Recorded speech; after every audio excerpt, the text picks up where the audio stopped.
Years ago, when I was just starting out in youth ministry, one of my seminary friends gave me what was supposed to be a very hip and cool and happening paperback Bible. On the cover was this skateboarder flying through the air, doing some trick, and this big, bold title underneath that said, "Extreme Faith." Most of the teenagers who saw it in my office would laugh at it. It was so obviously trying to cater to them by pretending the Bible is somehow new and edgy and exciting and not what Grandma used to read. It's kind of like saying, why don't you kids try this extreme oatmeal with some extreme whole milk on it? They were not fooled. They were Sunday school veterans. They know already how boring church can be sometimes. But look at this passage. I was thinking, why wasn't this one included in your average children's Bible? Instead of some of those mild-mannered stories of Jesus cradling baby sheep. Not much action in those, but this could be an actual action movie. Jailbreaks and beatings, disciples on the lam, an exciting trial scene.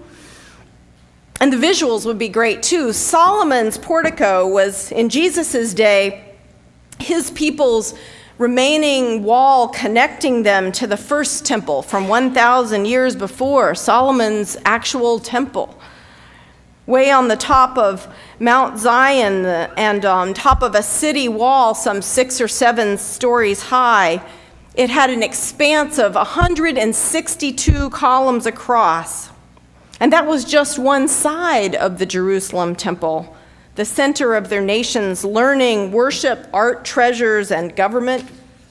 In other words, it was a mega complex to rival some of the finest sites in Washington, D.C., like the ones that our middle schoolers saw recently, like a combination Smithsonian, Supreme Court, Capitol, and Cathedral. And the outsiders from the sticks, from this cult of Jesus that the rich and powerful thought they had blotted out by executing the man, was taking over the place.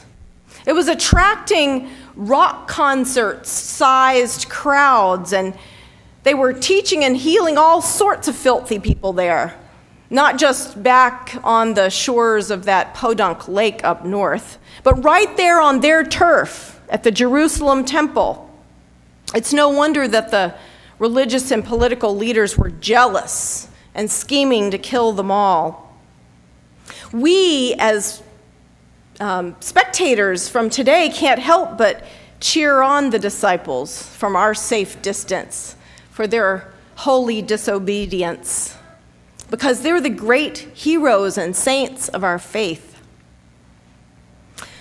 But it made me wonder, how willing are we to step outside the boundaries of peaceful suburban respectability for our faith? Last Sunday on Easter, we proclaimed with generations of faithful Christians who went before us, "We are witnesses," just as Peter said in this text. And that's a great rallying cry. It's one that many of us would readily share in worship. Unless, of course, we happen to remember that the root Greek word from which witness comes is the word martyr. We are martyrs. It's a little harder to get a quorum when the call to the meeting is for martyrs. It's no coincidence that the book of Acts of the Apostles here, that it's in the chapter following chapter 5, in chapter 6, that we meet Saint Stephen, the very first Christian martyr. We forget.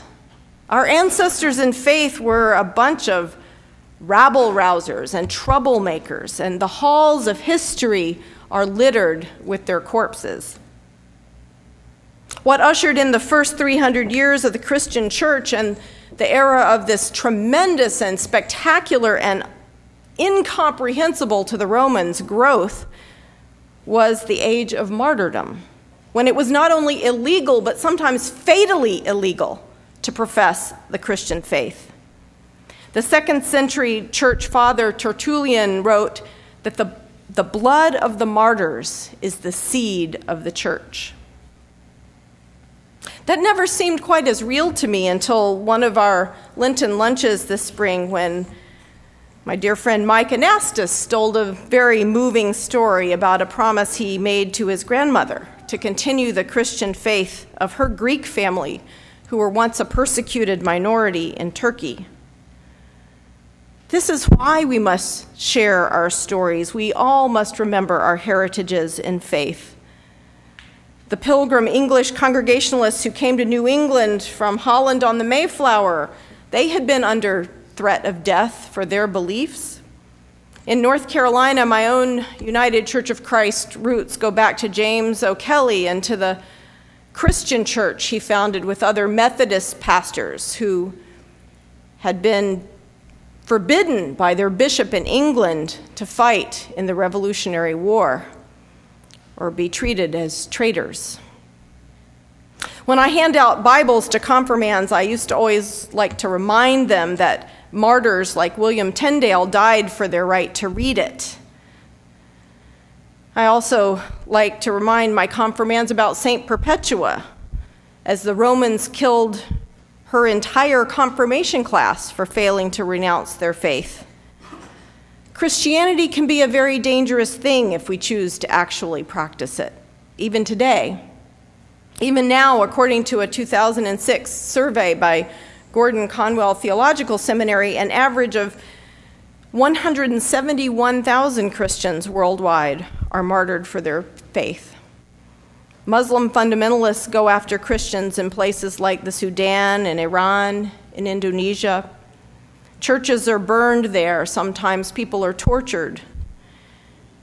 And Christians are still persecuted and excluded in some communist countries like China, although the death rate is not quite what it was before the Iron Curtain fell.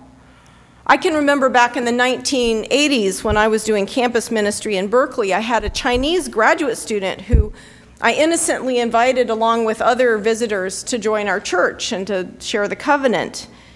And he was just horrified. He didn't want to endanger his family back in China by allowing his name to be publicized on a church roll.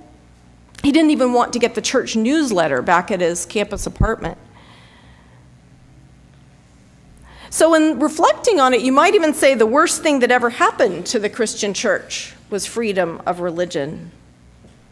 Because I think we've become complacent about the power of our faith in this world. Christianity was never meant to be quite this safe or conventional or comfortable. I hope in this year, as we think about what it means to share our faith, we can be a little bit more courageous in sharing what we believe.